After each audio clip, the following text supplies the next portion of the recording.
The refugee colony on Kepler Station 7 had seen better days. The metal walls were scarred from weapons fire that had never actually come, just the constant fear that one day it would. People lived 3 to a room in the lower sectors, and children who had never seen a real sky played in corridors lit by flickering emergency lights. Riley walked through these corridors with Stella perched on her shoulder, and the reactions were immediate. Fear turned to wonder. Despair transformed into hope. Word spread faster than Riley could have imagined. By the time she reached the central plaza, thousands of colonists had gathered.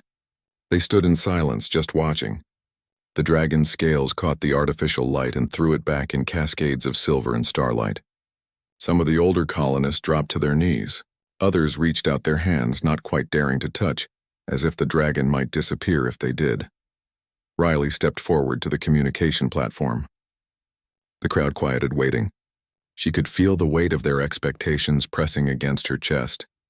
These were people who had lost everything. Their homeworlds were gone, destroyed, or conquered.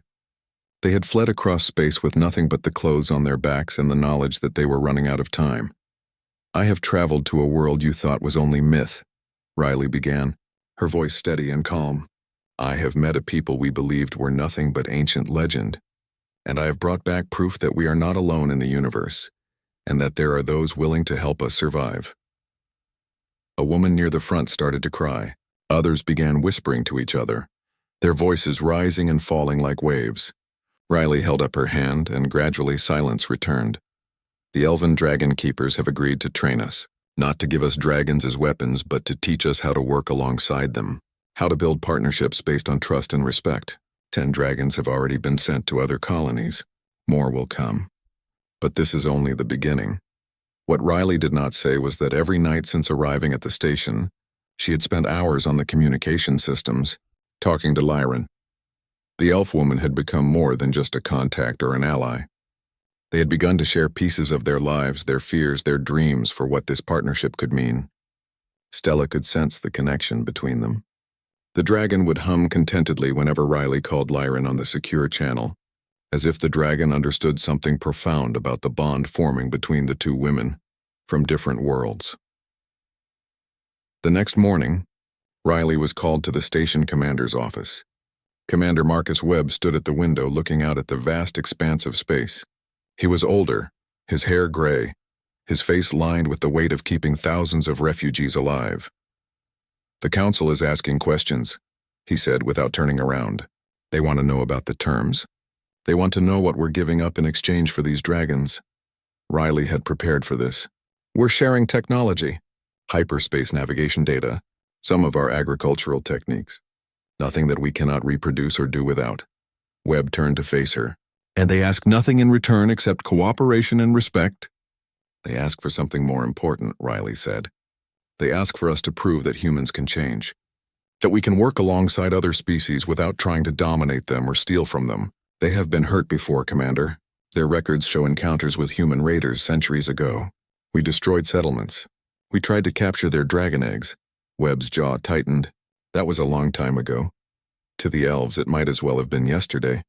Their memories are long and their trust is earned slowly. But Lyran, the dragon keeper, she believes we can be different. She is betting her reputation on us. Something in Riley's voice must have conveyed the depth of her certainty, because Webb nodded slowly. "All right, we'll proceed with the partnership. But Riley, understand this. If this goes wrong, if there's any hint of deception or abuse, the entire refugee fleet will suffer. The elves have the power to destroy us all." "I know," Riley said quietly, "and that's exactly why we have to show them we're worth saving." That night, Riley stood in the observation deck watching the stars. Stella rested on the railing beside her, her scales glowing softly in the darkness. The dragon had grown restless over the past few days, as if sensing something significant approaching. Riley wondered if Stella could feel Lyran's presence across the vast distance between worlds, if dragon consciousness worked in ways that human science had not yet begun to understand. The communication system chimed. It was Lyran calling at an unusual hour. Riley's heart quickened as she answered. "I have made a decision," Lyran said without preamble. Her voice carried a tremor of uncertainty, which was unusual for her. "The council has agreed to send more dragons, but they have also agreed to something else." They have agreed to let me travel to your colony, to oversee the integration directly, to ensure that the dragons are being treated as the living beings they are, not as mere tools. Riley's breath caught. You're coming here? Yes, my transport will arrive in 3 days.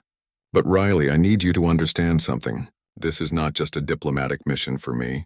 I have broken with tradition by believing in you, by believing in this partnership. If I am wrong, if humanity proves to be the cruel and greedy species our history books describe, I will have betrayed everything my people stand for. You won't be wrong, Riley said firmly. I promise you, Lyran. We are better than our history. We want to be better. There was a long pause. Then Lyran spoke again, her voice softer. I know. That is why I am coming. The 3 days before Lyran's arrival were the longest of Riley's life. She threw herself into preparations, ensuring that quarters were ready, that the reception would demonstrate respect for the elf woman and her mission. But her mind kept drifting back to Lyran's voice on the communication channel, the vulnerability she had shown, the risk she was taking. Stella seemed to know something was about to change. The dragon became increasingly active, pacing the corridors and vocalizing in patterns that Riley had never heard before. Other colonists noticed and whispered among themselves. Some believed Stella was sensing danger. Others thought the dragon could smell something on the cosmic winds that humans could not perceive. When the elven shuttle finally broke through the atmosphere, the entire colony gathered to watch. Riley stood at the landing bay, her uniform pressed, her hands steady despite the storm of emotion inside her. Stella stood beside her, humming low in her throat, a sound that carried overtones of eagerness and recognition. The shuttle descended slowly, its elegant design so different from the harsh military functionality of human spacecraft. It landed with barely a whisper of sound. The ramp descended and Lyran emerged. She was more beautiful than Riley remembered, though that hardly seemed possible. Her silver skin seemed to glow in the harsh artificial light of the landing bay. She wore flowing garments of deep blue and emerald green, and intricate jewelry that caught the light and threw it back in dancing patterns. Her hair was bound with silver clasps, and her eyes found Riley immediately. For a moment, neither woman moved. Then Lyran stepped forward, and Riley walked to meet her. In front of hundreds of colonists, Lyran took Riley's hand. Welcome to Kepler Station, Riley said, her voice not quite steady. Thank you, Lyran replied, for welcoming me. For believing this could work. Stella sang then, a sound so pure and joyful that people instinctively reached for each other.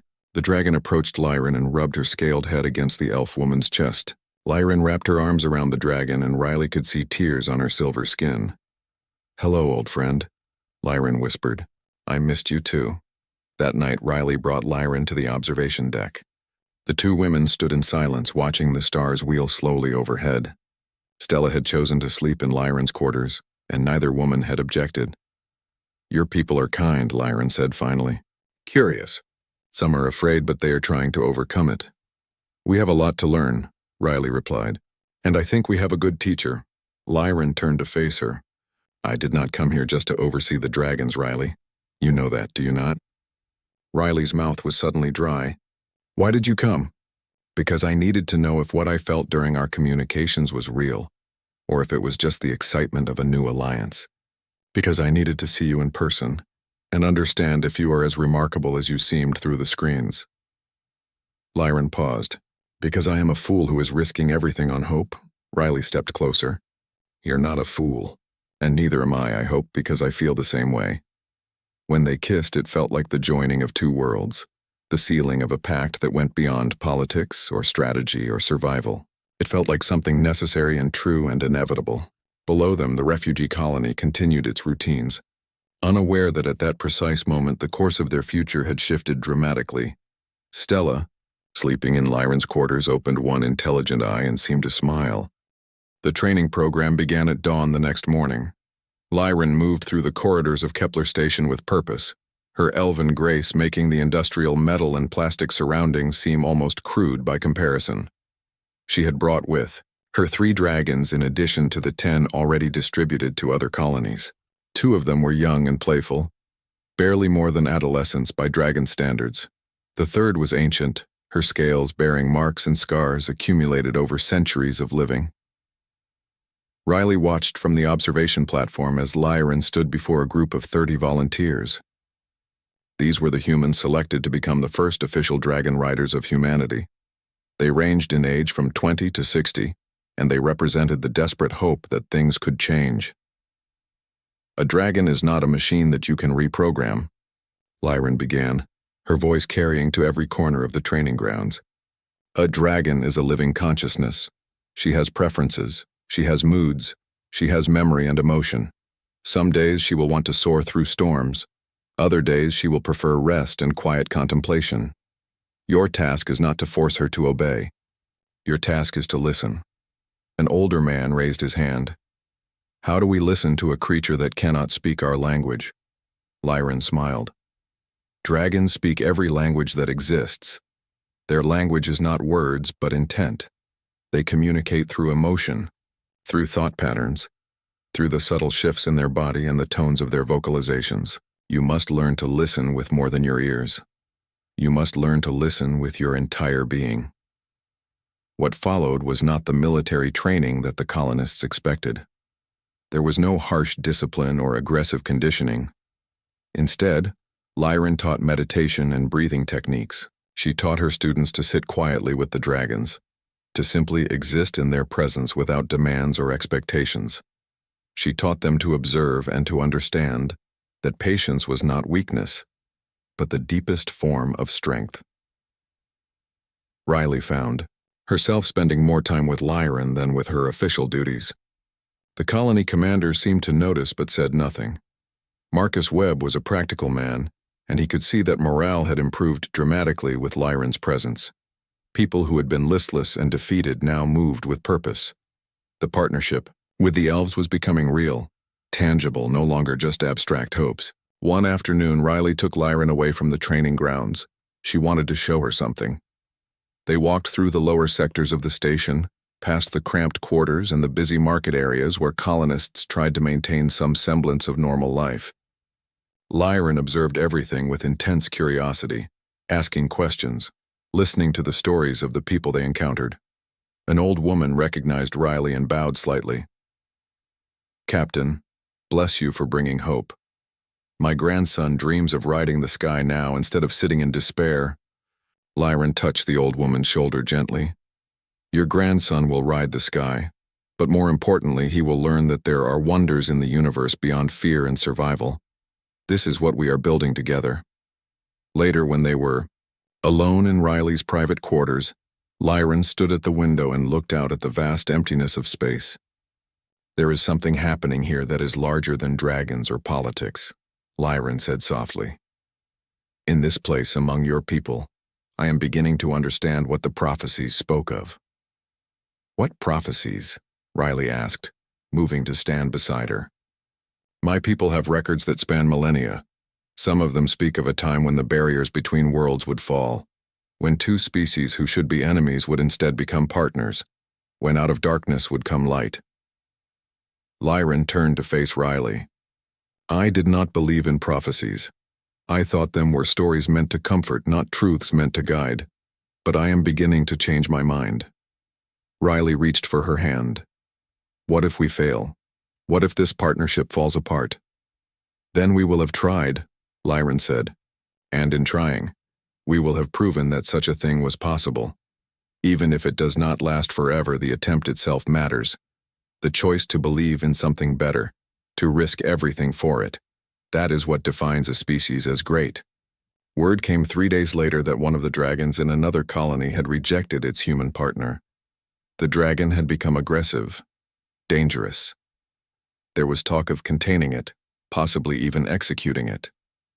Lyran heard the news and went absolutely still, her whole body tensing like a bowstring drawn too tight. We have to go there, she said to Riley, her voice tight with controlled fury. We have to go now. They took a shuttle to the neighboring colony, Kepler Station 5. When they arrived, the dragon was being held in a containment field, barely visible through the shimmering energy barrier. It was thrashing and screaming, a sound so full of anguish that it made Riley's teeth ache. How long has it been contained? Lyran demanded of the colony commander. 3 hours. It attacked the rider without provocation. It's clearly defective, unsuitable for partnership. Lyran made a sound like a hiss. The dragon is not defective, you are. You forced it into a situation where it had no choice but to fight or submit. A dragon will never submit to cruelty, no matter how subtle. She moved toward the containment field and Riley grabbed her arm. You cannot go in there, it's dangerous. I know, Lyran said calmly. She reached out and deactivated the containment system. The energy barrier flickered and died. The dragon lunged forward with a roar that shook the station. But then it stopped, just inches from Lyran's face. The elf woman looked the creature in the eyes and Riley could see something passing between them, some form of communication that transcended species and language. Lyran spoke in the old elven tongue, words that sounded like music and wind and ancient things. The dragon's aggressive posture gradually softened. It lowered its great head until it rested against Lyran's chest, and then it wept. Actual tears flowed from its ancient eyes. She is bonded to the dragon rider from the first colony, Lyran said, her hand stroking the dragon's scaled head. They were separated during transport. She has been calling for him across the void, screaming because she thought he was dead or lost. And instead of trying to understand her distress, you tried to contain her. The colony commander stepped forward. We did not know. The rider said nothing about any connection. Because he is an idiot, Lyran said flatly. Or because he was never taught to listen. We will rectify this. The dragon will be transported back to her partner immediately. And henceforth, all dragon pairs will remain together unless there is genuine risk of harm. As Lyran comforted the dragon, Riley found herself thinking about how much courage it had taken for Lyran to walk into that containment field. She had trusted not her armor or weapons, but only her ability to communicate. She had risked her life on the belief that understanding could bridge any gap. On the return journey to Kepler Station 7, Lyran was quiet and thoughtful. The dragon had been sedated for transport, and it was being returned to its bonded partner immediately. This is why my people were so hesitant to share with humanity, Lyran finally said, because I was afraid of this. I was afraid that you would treat them like tools, like weapons, like resources to exploit. And I was right to be afraid. It almost happened. But it didn't, Riley said. You stopped it. Your presence here, your willingness to intervene. It changed how people think about this. For now, Lyran replied. But what happens when I must return to Zathara Prime? What happens when there is no one to stop the exploitation? What happens when humans forget why they chose partnership over domination? Riley pulled Lyran close. Then we will have to build it so deeply into our culture that we do not forget. We will teach our children that dragons are sacred, that cooperation is strength, that respect is not weakness. We will make it part of our history, our identity, our souls. Lyran looked at her for a long moment. You speak with such certainty. Because when I look at you, I believe in things I never thought possible, Riley said. I believe that love can bridge the stars. I believe that two people from different worlds can choose each other. I believe that humanity is capable of being better than our worst history. Do not ask me how, just believe with me.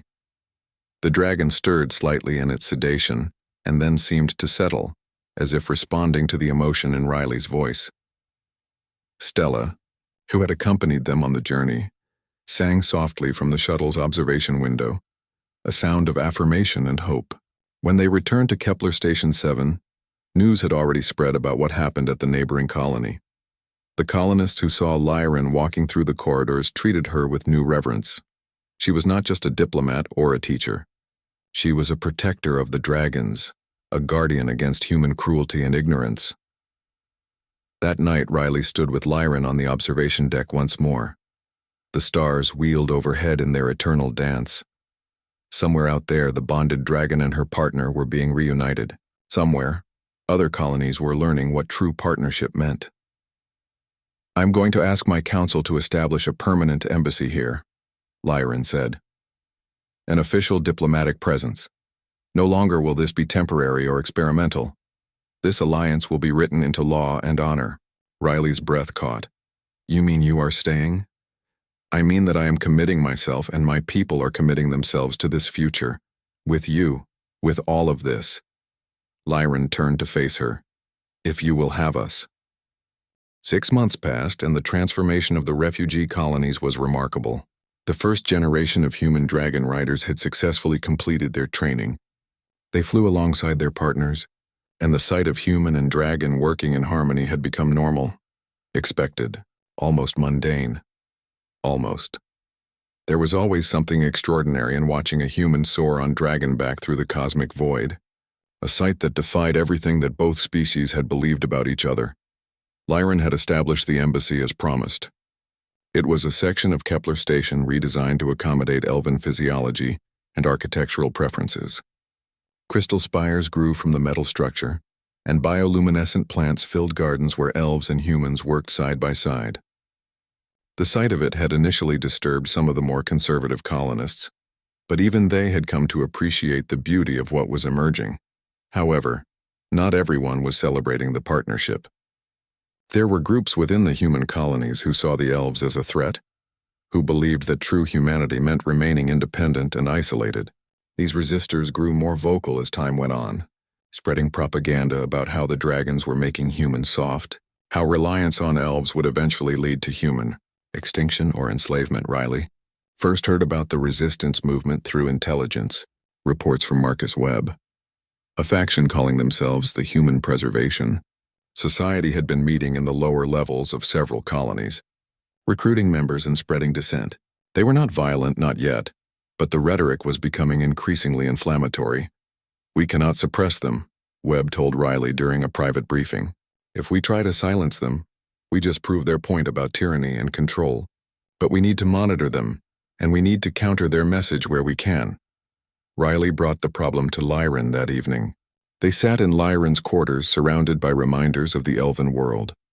Crystals that chimed softly in harmonic frequencies, plants that bloomed with strange and beautiful flowers, paintings that seemed to move when viewed from different angles. This is to be expected, Lyran said calmly. Change creates fear. Fear creates resistance. The question is not how to eliminate the resistance, but how to transform it.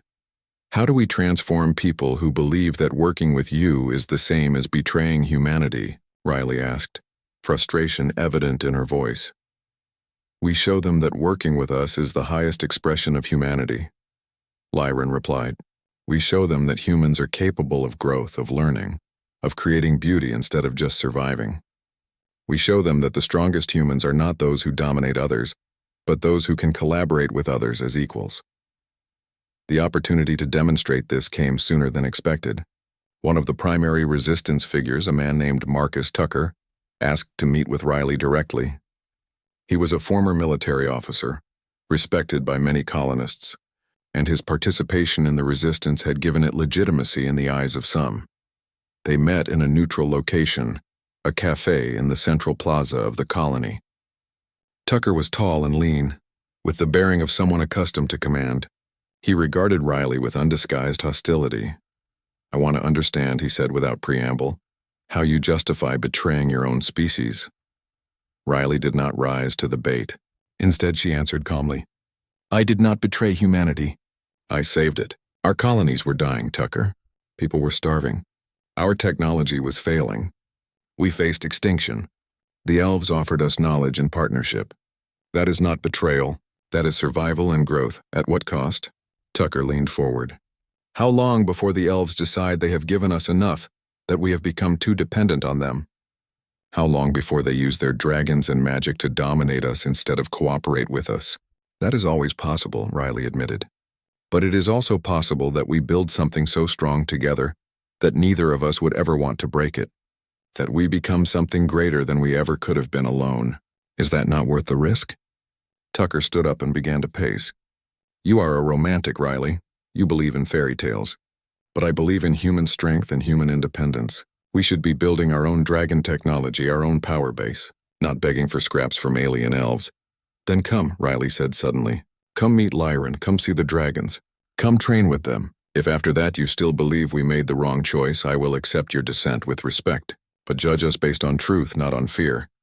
Tucker clearly was not expecting this invitation. Why would I do that? Because I want you to be right, Riley said. I want you to find proof that this is a mistake. I want the resistance to exist because it means people are thinking critically, not blindly following. A society without skepticism is a weak society. A species without questioners is vulnerable. So come, question us face to face. To everyone's surprise, Tucker agreed. The next day, Riley brought him to the training grounds. Lyran was there with 3 dragons, including the ancient one that Riley had seen comfort the young riders during their fear of flying. This is Marcus Tucker, Riley said. He has serious concerns about our partnership with your people. Lyran stepped forward and extended her hand to Tucker in the human gesture she had learned. After a moment's hesitation, he shook it. Show me, Lyran said simply. Show me what you want to understand. What followed was extraordinary. Lyran spent the entire day with Tucker, explaining dragon physiology, the history of elven culture, the reasons that the elves had been so cautious about forming alliances. She showed him the scars in the elven historical records where humans had destroyed colonies and taken dragon eggs.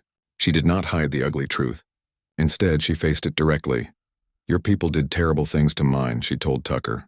We have every reason to hate you, to fear you, to keep you at arm's length forever. But we choose not to. We choose to believe that species can evolve, that individuals can be different from their history. I choose to believe that in you, Tucker, there is capacity for understanding even if you begin with skepticism. The dragons seemed to sense the conversation's importance.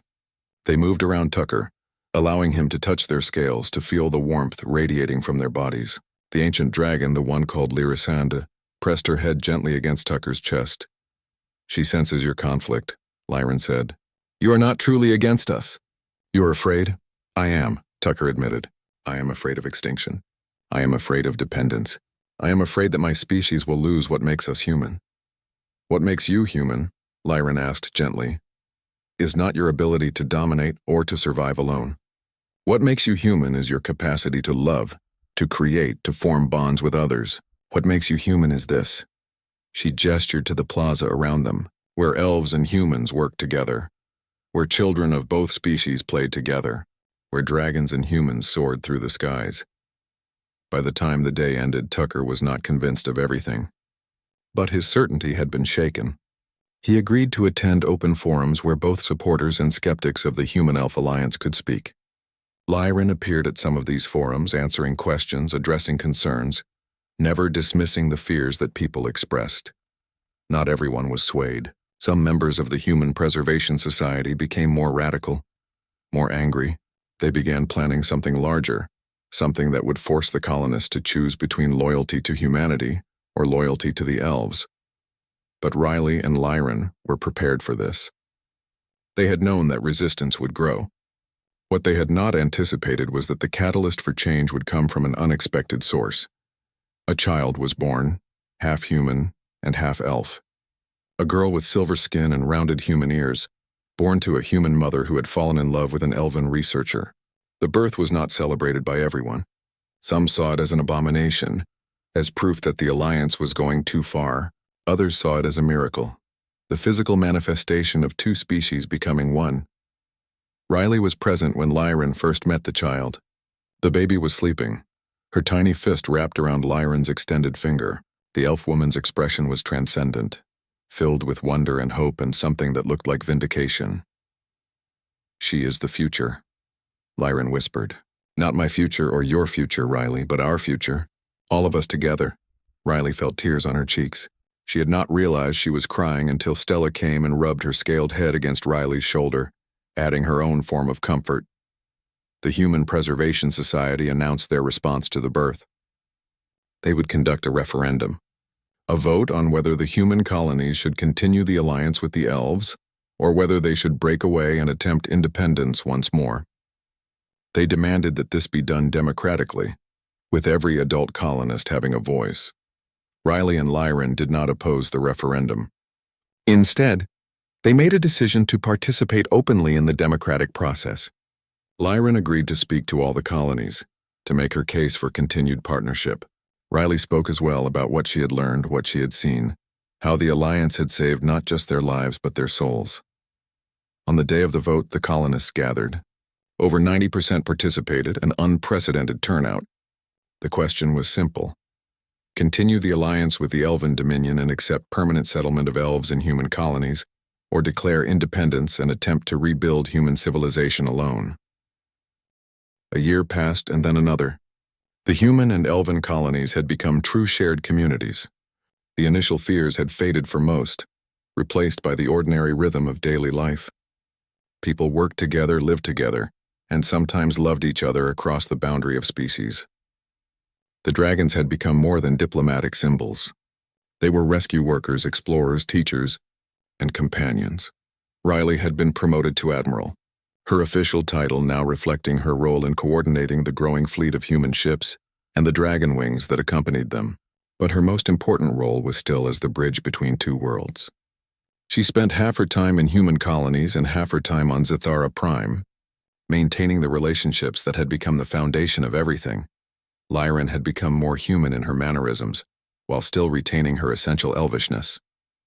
She spoke human languages fluently now, had even adopted some human customs, but she remained deeply connected to her roots, to her dragon charges, to the old magic that still flowed through the veins of her people. She and Riley had moved through the early stages of their relationship and were now deeply, irrevocably bound to each other. They had built a home together on Kepler Station, a place that reflected both cultures. The dragons had been the key to everything. As human society integrated with dragonkind, the psychology of both species had shifted. Humans who flew with dragons became more empathetic, more aware of the fragility and beauty of existence. Humans who had never experienced the mind of another being through dragon empathy began to understand that consciousness itself was sacred. Violence became harder. Cruelty became incomprehensible, but trouble was brewing beyond the boundaries of the human-elf alliance. Reports had started arriving of a hostile species moving through the outer sectors, destroying everything in their path. The Vorath, they called themselves, and they seemed determined to expand their territory by any means necessary. They were not interested in negotiation or partnership. They were interested in conquest and domination. Riley first heard the reports in a military briefing with Commander Webb and the Elven ambassador, a stern woman named Cathara, who had been sent to represent the interests of the Elven Dominion in human space. The Vorath have destroyed 4 independent colonies, Cathara reported, her voice carrying the weight of grim news. They use weapons that are unlike anything in our databases, energy systems that seem to disrupt the very structure of matter. How many ships? Riley asked. At least 50 capital-class vessels, possibly more, and they seem to be breeding warriors, creating soldiers through genetic manipulation. Their population grows exponentially with each world they conquer. Webb leaned back in his chair. Are they a threat to our colonies? If their trajectory continues, they will reach human space within 6 months, Cathara said. And yes, they will certainly view us as either targets or resources to be exploited. Riley felt the weight of leadership settle on her shoulders like a physical thing. This was what she had feared from the beginning, what some of the resistors had predicted, the moment when the Alliance would be tested by genuine external threat. We need to inform the Elven Council, Riley said. We need to prepare for war. War, Lyran said that evening, her voice hollow. She stood at the window of their shared quarters, looking out at the stars. I hoped we would not face this. I hoped the partnership we had built would be strong enough to ensure peace. Peace is not something you ensure, Riley said gently, moving to stand beside her. Peace is something you protect, and sometimes protection requires force. Lyran turned to face her, and Riley saw fear in those ancient eyes. The Vorath are not like other species. They do not respond to reason or negotiation. They have tried centuries ago to absorb the elven worlds. We barely survived. We lost entire cities. We lost people I loved, Riley took her hand. Then we faced them together. The dragons, your magic, our military technology. The Vorath will not know what they are facing. What followed was a period of intense preparation. The human colonies began coordinating their defense systems. The Elven Council sent not just weapons but also trained warriors, mages capable of wielding magic that human science could barely comprehend. Dragons that had been used for exploration and rescue were retrained as combat flyers. Riley found herself in a strange position. She was now coordinating not just human interests but the interests of 2 very different civilizations, preparing for war against a common enemy. She spent 18-hour days in strategy sessions, learning about elven tactics and human military doctrine. trying to forge something new from the combination. Stella remained her constant companion. The dragon seemed to understand the gravity of the situation. She flew practice formations with Riley, as if teaching her human partner how to move through combat scenarios. The bond between them had deepened into something almost telepathic. Riley could often sense what Stella was thinking, could feel the dragon's determination and courage. 3 months into the preparations, they received confirmation that the Vorath had changed course.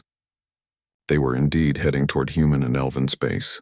Intelligence suggested they would arrive within 90 days. There was no longer time for full preparation.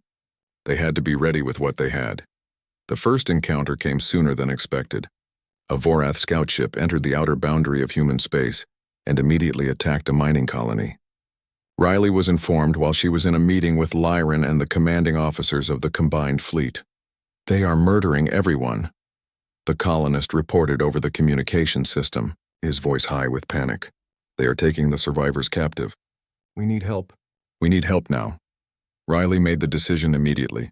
"Launch fighters, dragons and human pilots, mixed squadrons. We attack now while their forces are divided." The resulting battle was brutal and glorious. Humans piloted advanced fighters in formation with dragons. For the first time, the Vorath encountered effective organized resistance. The human ships were fast and maneuverable. The dragons were devastating in close combat. Their fire and fury combined with intelligence and tactical sense, making them superior to anything the Vorath had anticipated. The Vorath ship retreated, but not before they had taken significant casualties and caused significant damage. Riley watched the recordings of the battle from the command center, and she felt something shift inside her. This was not going to be a simple conflict. This was going to be a war that tested everything they had built, but the colonists had been saved.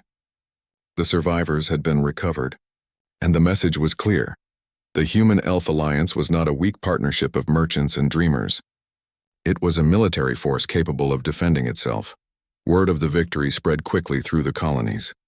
Morale increased. Even those colonists who had been skeptical of the alliance now saw its value in concrete terms. The dragons were not just beautiful symbols. They were defenders. They were fighters. They were salvation. However, the victory came at a cost. 17 humans had died.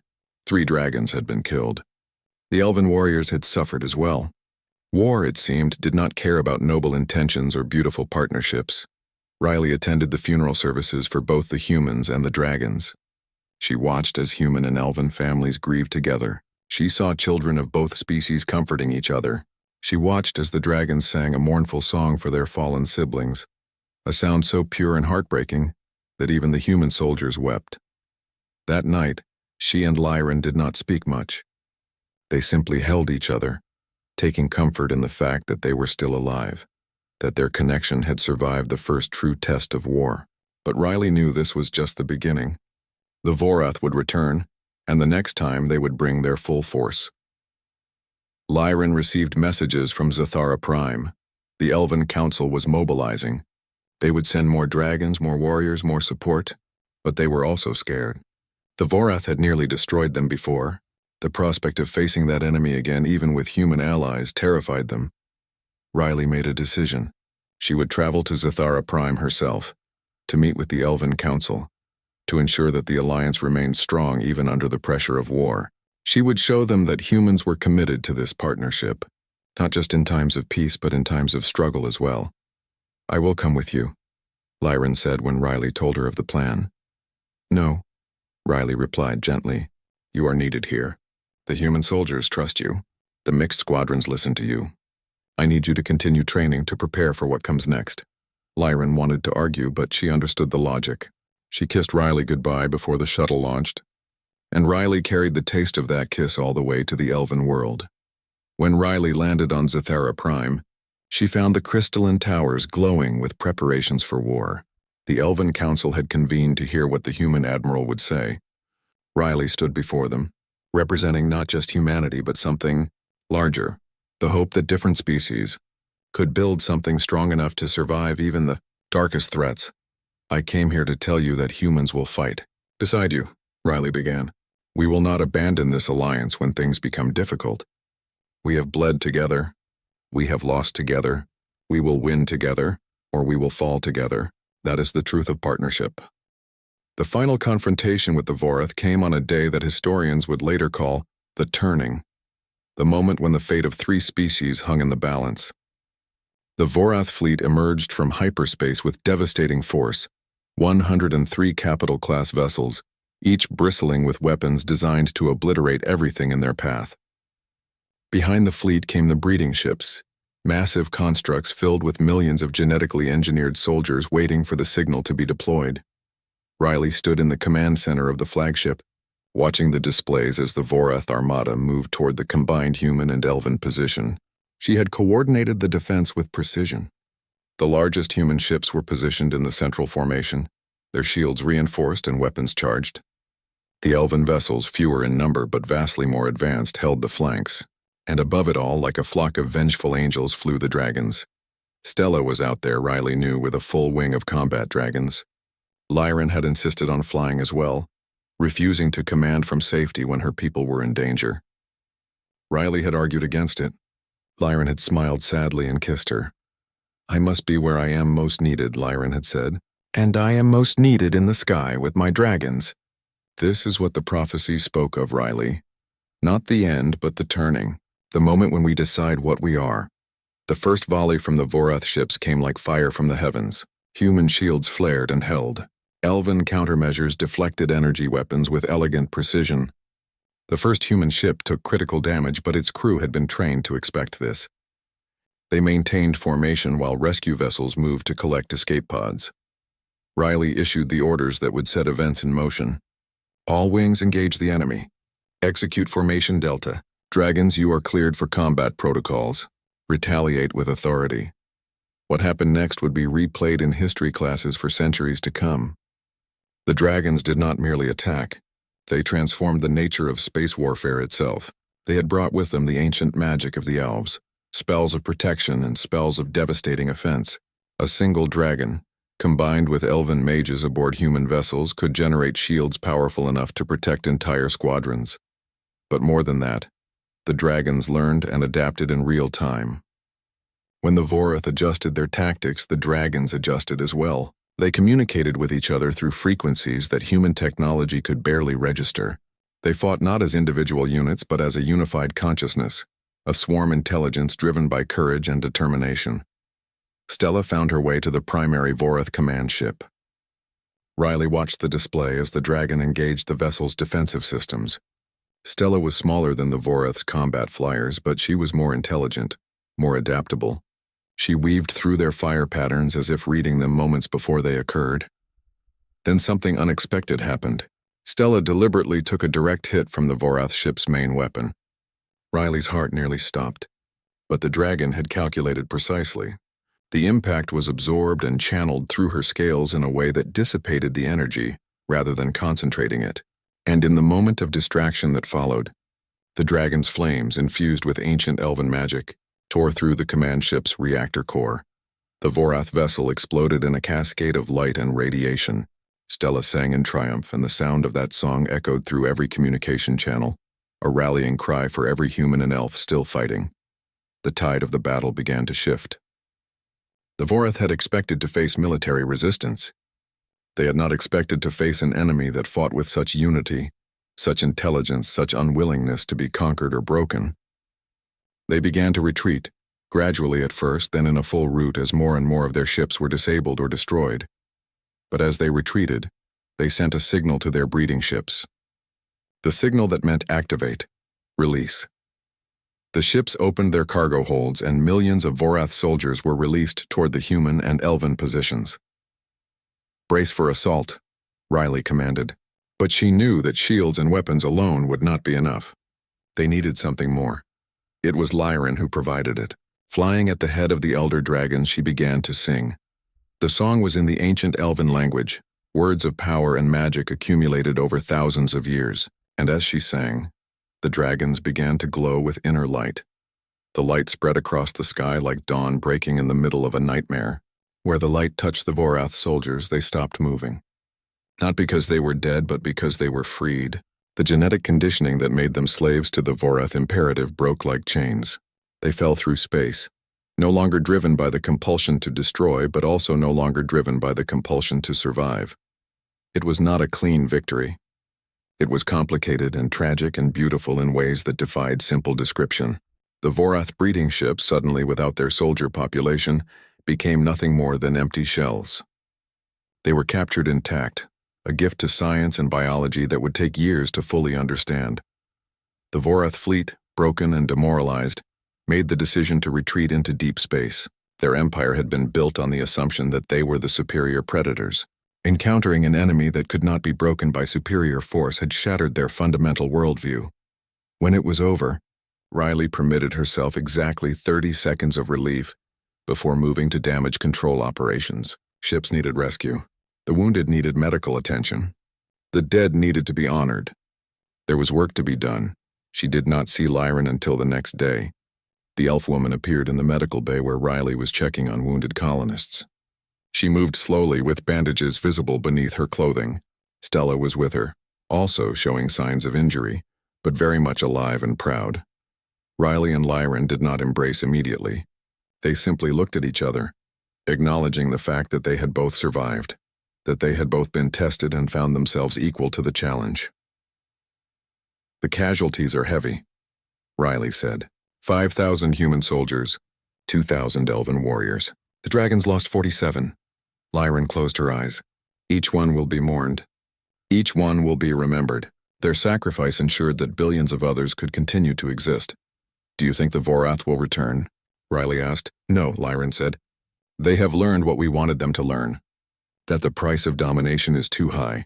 That there are forces in this galaxy that will not bend to their will. They will find other prey, other targets, but they will not return here. We have made ourselves too costly an enemy." Over the following months, the combined human and elven civilization began the process of rebuilding. The half-elf child Dawn grew older and became a symbol of the alliance, a physical manifestation of what could be created when two species chose unity over separation. She flew with dragons before she had learned to walk, cradled in Stella's protective wings. Riley and Lyran made their partnership official in a ceremony that blended human and elven traditions. They were married not in any single religious context, but in a context that belonged to both cultures and to neither. Something entirely new. The dragons sang at the ceremony, and even some of the most skeptical human colonists wept at the beauty of it. As the years passed, the human-elf alliance began to expand. They reached out to other species, other civilizations. They shared the knowledge that cooperation was not weakness, but strength. They showed that an alliance could be built not on fear or domination, but on mutual respect and genuine partnership. Riley eventually stepped back from active military command. Though she remained an advisor and a symbol of the alliance, she spent more time with Lyran, more time watching the dragons soar through the skies, more time teaching the next generation about what it meant to be part of something larger than themselves. One evening, standing on the observation deck of Kepler Station with Lyran beside her, Riley reflected on how far they had come. The station that had once been a desperate refuge for refugees was now a thriving city. Humans and elves lived together. Children of mixed heritage played together. The dreams that had seemed impossible just years ago were now reality. "Do you ever regret it?" Riley asked. "Choosing to believe in humanity despite our flaws?" Lyran took her hand. "Every day I thank the stars that I chose to believe in you, in us. Because you were right, Riley. Humans are capable of becoming something magnificent when given the opportunity and the hope." Stella descended from the sky to land on the observation platform beside them. The dragon had aged gracefully, her scales now bearing the patina of wisdom earned through decades of living and flying and fighting. She sang a soft song, a melody that spoke of contentment and continuation. "The prophecies said that from darkness would come light," Lyran said, watching the dragon. "From fear would come understanding. From isolation would come connection. They have all been fulfilled." Riley squeezed Lyran's hand. "The prophecies also said that those who walked this path would find something worth all the struggle. That they would find love." Lyran smiled and kissed her. Then the prophecies spoke the truth. As they stood together on the observation deck, watching the stars wheel overhead and the dragons soar through the cosmic winds, Riley understood that this was what victory truly looked like. Not the conquest of enemies, though that had been necessary.